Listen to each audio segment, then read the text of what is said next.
বিবাহিত জীবন বহুদিন পার করার পর বা বিয়ের খুব অল্প সময়ের মধ্যে স্বামী স্ত্রী সিদ্ধান্ত নিয়ে থাকে যে তারা রাতে আলাদা আলাদা বিছানায় ঘুমাতে যায়। বহু কারণ থাকে এই যে আলাদা বিছানায় ঘুমানোর সিদ্ধান্তর পেছনে।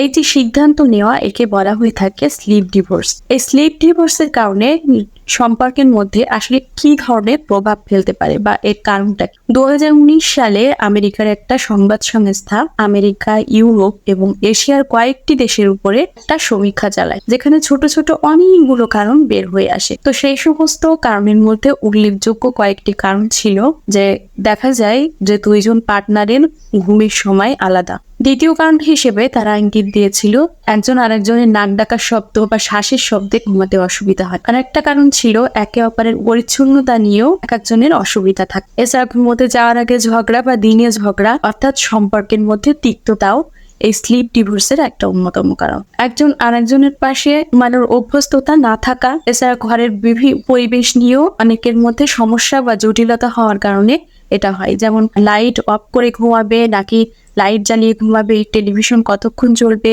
কম্বলের সংখ্যা কয়টা থাকবে, বিছানা কেমন ভাবে গোছানো থাকবে, এই ধরনের সমস্যা নেই। তো কারণ যাই থাকুক না কেন, এই স্লিপ ডিভোর্সের কারণে আসলে রিলেশনশিপের মধ্যে মানে দুইজন পার্টনারের রিলেশনশিপের মধ্যে কতটা প্রভাব ফেলে। আমরা হয়তো ভাবতে পারি যে রিলেশনশিপের উপরে আহামরি অনেক কিছু ঘটে যায়, মানে সম্পর্ক আর থাকবেই না, সম্পর্কে তিক্ততা চলে আসছে মানে এবার মনে হয় ডিভোর্স হয়ে যাবে। কিন্তু বিভিন্ন মত পার্থক্য এবং বিভিন্ন গবেষণা চালিয়ে সবার মতামত নিয়ে এটাই প্রমাণিত হয়েছে যে এই স্লিপ ডিভোর্সের কারণে বরং সম্পর্কের যে জটিলতা সেটা তৈরি হয় না। দুইজন যেহেতু নিজে নিজে সিদ্ধান্ত নিয়ে আলাদা বিছানা করার যে সিদ্ধান্তটা নেয়, তো সে কারণে দেখা যায় যে প্রবলেম গুলো সলভ হয়, মানে তাদের মধ্যে তিক্ততা বা জটিলতা এই ধরনের কোনো সম্পর্ক প্রভাব ফেলতে পারে। তাহলে প্রকৃতপক্ষে এটাই বোঝা যায় যে এটার নাম স্লিপ ডিভোর্স হলেও বিবাহ বিচ্ছেদের মতো আশঙ্কা কিন্তু এই স্লিপ ডিভোর্সের মধ্যে নেই।